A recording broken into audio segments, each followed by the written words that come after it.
I'm 84 years old, and I want to tell you something I never thought I would say out loud. The hardest part of getting old is not your body slowing down. It is not your knees. It is not your memory. It is not your hands trembling when you reach for a glass. The hardest part of getting old is realizing that some people stop seeing you as a person long before you stop being one. That is what happened to me. I had a home. I had a kitchen table with scratches from real life on it. I had a chair by the window where I drank my tea every afternoon. I had a routine. I had my own keys, my own quiet, my own way of folding towels and boiling eggs and opening the curtains in the morning. In other words, I had a life. Then one day my daughter sat across from me and decided that life was over. Not with shouting, not with cruelty in the obvious way. No, that would have been easier to understand. She did it with paperwork, with calm words, with a soft voice, with the kind of face people make when they want to look concerned while they are taking something from you. And if you have never had someone do that to you, I hope you never do, because there is something especially cold about being erased politely. My name is Margaret. I'm 84, and there was a season of my life when my own daughter decided I belonged in a nursing home. Not because I was ready, not because I wanted to go, but because it made things easier for everyone except me. I need you to stay with me, because this is not just a story about a nursing home. It is a story about what old age reveals, about family, about dignity, about being treated like an inconvenience, and about the moment I finally understood that if I wanted to keep living, I would have to stop waiting for someone else to give me permission. My daughter's name is Patricia. She is 58 now. There was a time when I thought she was the gentlest child God had ever made. Big, watchful eyes, careful hands, the kind of little girl who used to bring me dandelions like they were treasure. I remember teaching her how to write her name at the kitchen table. Same house, same hands, mine older now, hers harder. And that day, sitting across from me, she slid a paper toward me, a report, an evaluation, cognitive concerns, reduced independent capacity, recommendations, placement. I remember looking at the page and then looking at her. She did not fully look back at me. That is one thing I have learned. People rarely look straight into your face when they are doing something they know is wrong. They look near you, past you, around you, but not at you. I remember asking her very quietly, "What is this?" And she said, "Mom, this is for your safety." Whenever someone says something cruel is for your safety, pay attention. That word can hide many sins. I was not perfect. I was older. Yes, I misplaced things sometimes. Yes. I got tired more easily. Yes. But I knew who I was. I knew my house. I knew the year. I knew my life. What I did not know then was how much had already been decided without me. The house my husband and I paid off over 31 years. Gone. My say in my own future. Gone. My dignity. Almost gone too. I was placed in a nursing home 45 minutes away from everything familiar. They called it temporary at first. That word temporary can be one of the cruelest lies older people are told. Temporary, until the paperwork settles. Temporary, until you adjust. Temporary, until your room feels less like a room and more like the edge of disappearing. Room 11, that was mine.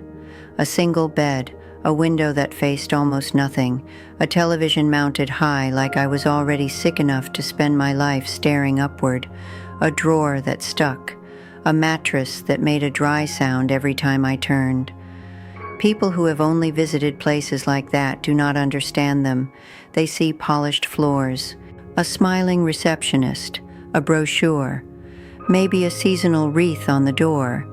They think, "Oh, this doesn't seem so bad," but they do not stay for the silence after supper. They do not wake at 3 in the morning in a room that does not feel like theirs. They do not hear the distant coughing, the television sounds through walls, the slow metal rattle of someone passing with medication. They do not feel what it is like to be managed. And that, more than anything, is what broke me. Not that people there were mean.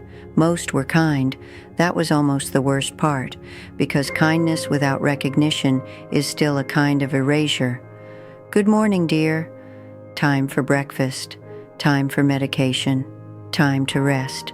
Time to shower. Time for bed. Everything timed, everything guided, everything reduced. You stop being Margaret. You become a schedule, a file, a room number, a body in a bed. I watched women around me change, not all at once, but little by little. One stopped brushing her hair the way she used to. Another stopped correcting people when they got her story wrong. Another stopped talking almost completely. Not because she had nothing to say, because she understood nobody was really asking. That is what those places can do when you are not careful. They do not always break you loudly. Sometimes they soften you into surrender.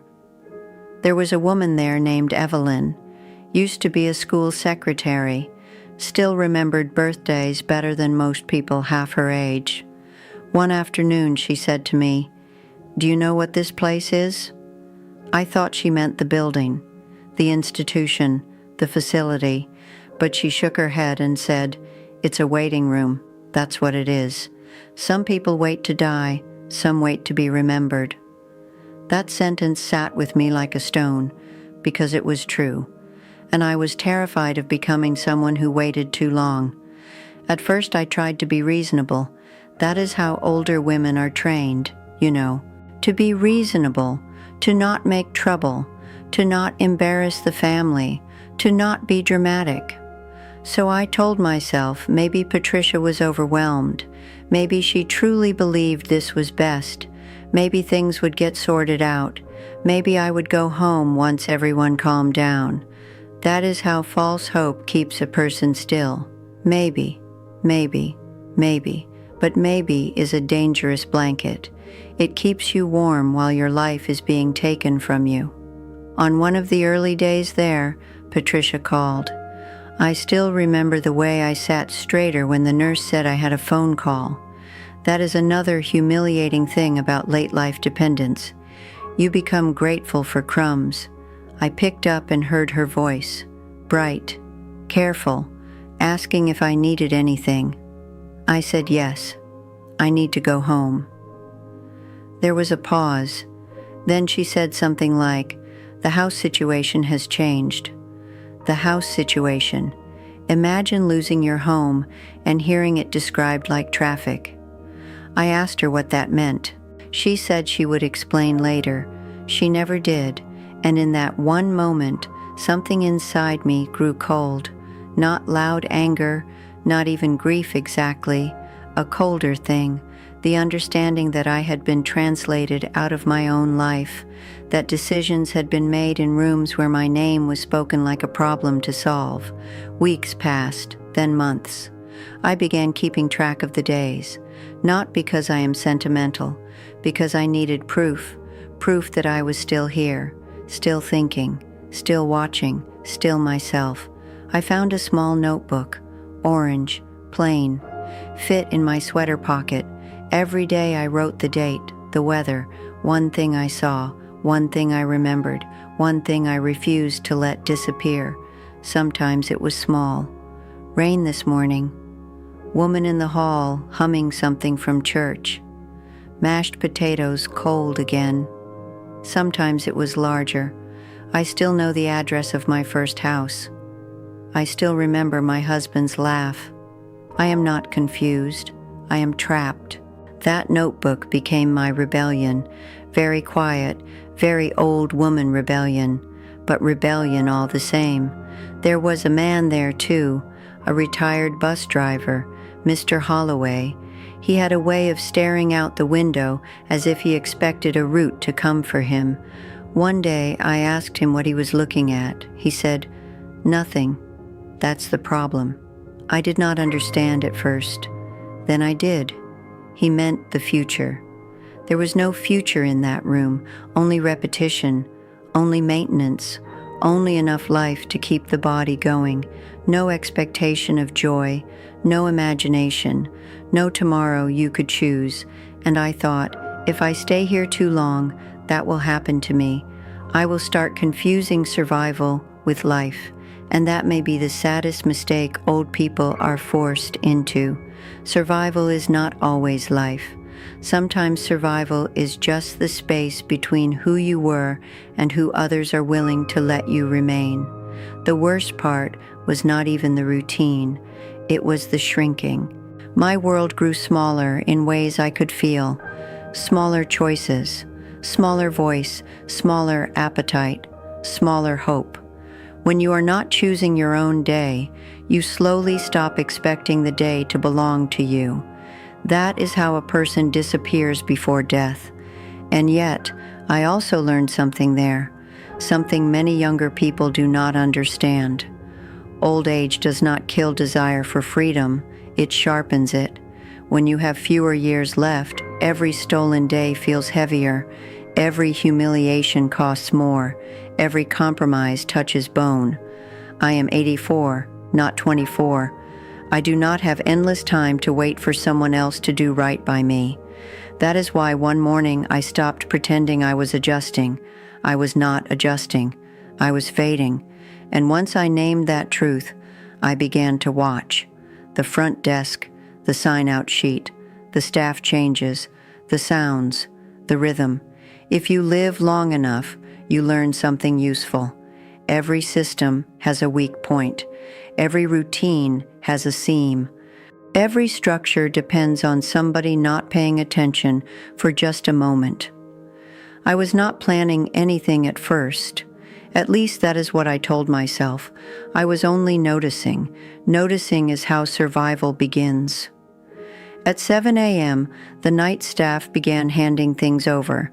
Morning staff arriving, coffee being poured, voices overlapping, that thin moment of ordinary human distraction. I saw it once, then twice, then again, and I realized something that changed everything. The place was not built to hold someone who still remembered she had a will. It was built to contain the resigned, not the determined. The doors were not chained. The earth outside had not disappeared. The road still existed. The world still existed. What had really disappeared was expectation. Most people there no longer expected to leave on their own terms. That was the true lock. And once I understood that, the idea of leaving stopped feeling impossible. It began feeling necessary. Now let me tell you about the woman who changed the second half of this story. Her name is Keisha. She was not family. She was not someone from my church. She was not an old friend. She was simply a woman with a room to rent. That is how strange grace can arrive. Not through blood, not through history, through a notice in the wrong place at the right time. The facility van took us to the library some Thursdays. I lived for those Thursdays, not because the library itself was magical, because it smelled like ordinary life, paper, dust, people minding their own business, children being too loud in the wrong section, that kind of life, human life, not managed life. There was a community board near the entrance, and one day I saw a listing, room for rent, quiet street, flexible terms. I stared at that paper like a starving person staring at bread. It felt ridiculous. I was 84, in a nursing home, with no house, no real plan. And yet something inside me said, call. So I did, from the library phone. She answered on the second ring. Her voice was careful, young but tired. I explained a little, not everything, not yet. Then she asked my age. I said, 84. There was silence. Then she asked my name. I said, Margaret. She said it slowly, like she was deciding whether my voice matched the trouble I might bring into her life. What I did not know yet was that she needed something too. A quiet kind of rescue. She was 36, single mother, a boy 6 years old, money tight, mortgage heavier than she could carry alone. One of the saddest truths I have learned is this: the world is full of people barely holding on, and sometimes two people can keep each other standing without either one expecting it. She said I could see the room. I nearly cried right there in the library, but old women learn how to swallow tears in public, so I said yes. And from that day forward, hope returned in a shape I could actually touch. I became careful. Not hopeful in the foolish way. Careful, hopeful. The kind that wears sensible shoes. I gathered what little I had. My coat, a photograph, my notebook. The rest could be left. That is another brutal thing age teaches. A whole life can be reduced to what fits in one bag if dignity is the thing you are trying to rescue. The morning I left, I did not feel brave. I felt clear. There is a difference. Bravery still contains fear. Clarity leaves no room for anything but motion. It was 7 a.m., shift change. I put on my coat, tucked my notebook away, held my photograph against my chest for a second, then put it in my bag. I walked down the hall at the same pace I had walked every other morning there. That mattered. The body gives away panic if you let it. So I did not hurry. I did not sneak. I walked like a woman on her way to somewhere she belonged. The front desk was busy, papers shifting, mugs on the counter. One staff member laughing at something someone else said. No one stopped me. That may be the part that shocks people most, but I think I understand it now.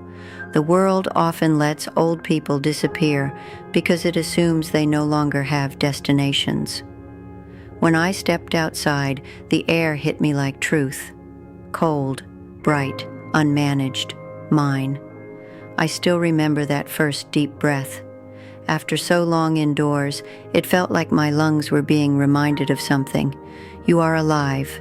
You are alive. You are alive.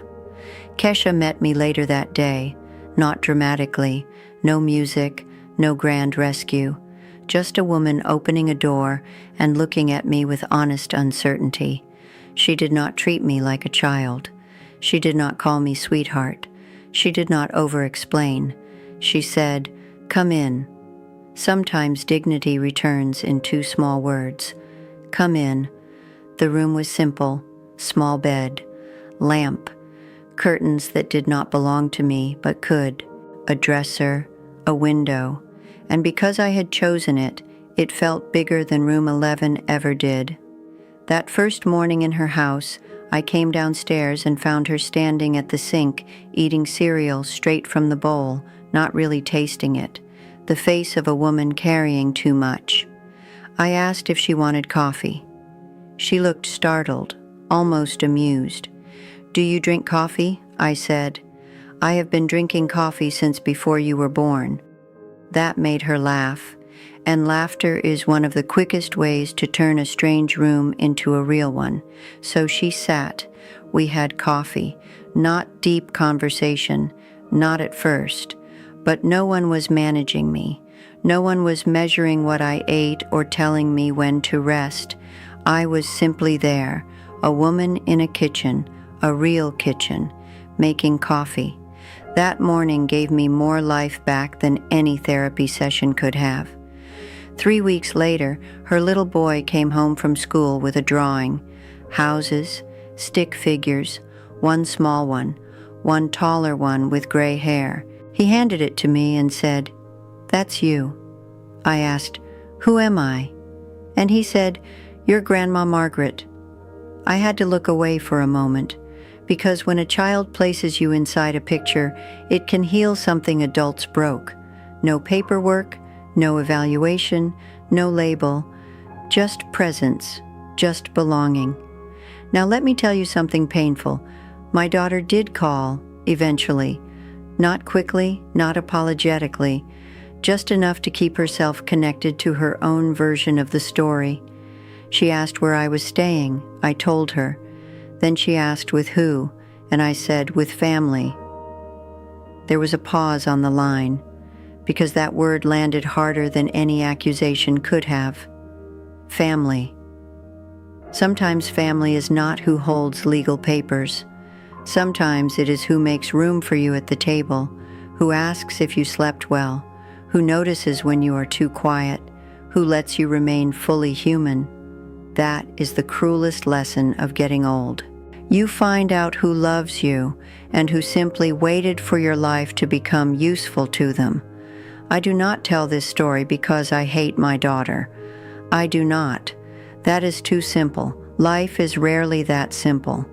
I think she justified everything. I think she told herself she was being practical, responsible, efficient.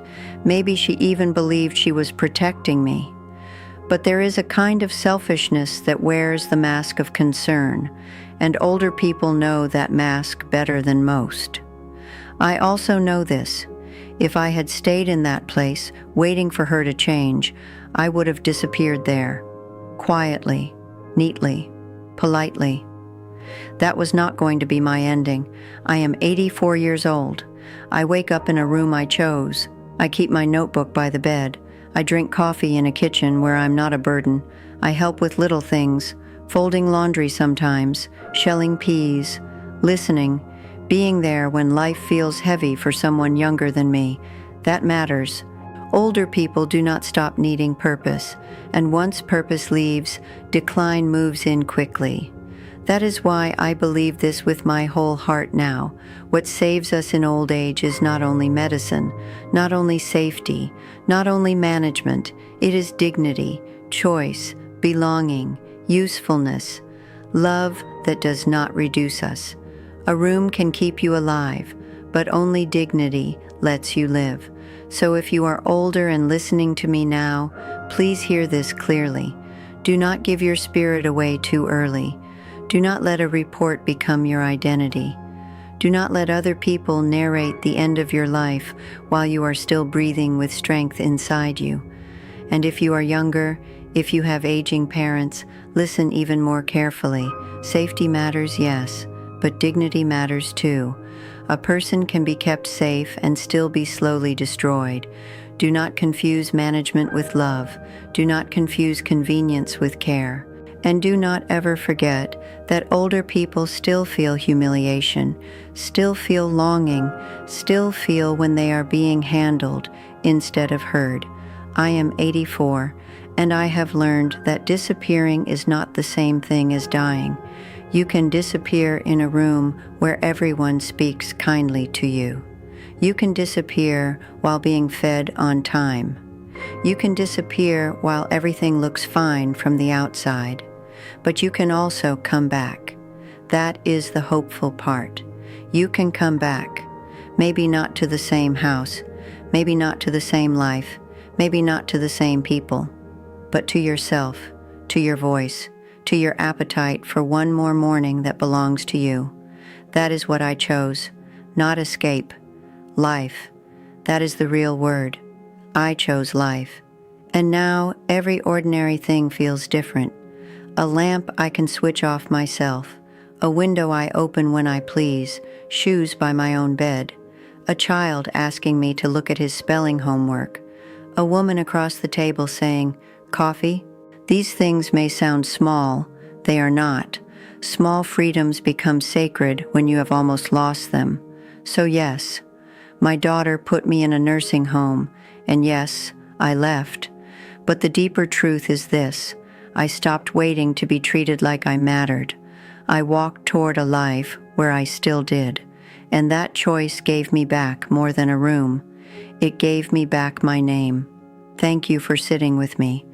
If you are still here, still listening, still feeling that ache only life can teach, then you understand more than most people do. Take care of yourself, hold on to your dignity, and never let anyone make you feel finished while your heart still wants another morning.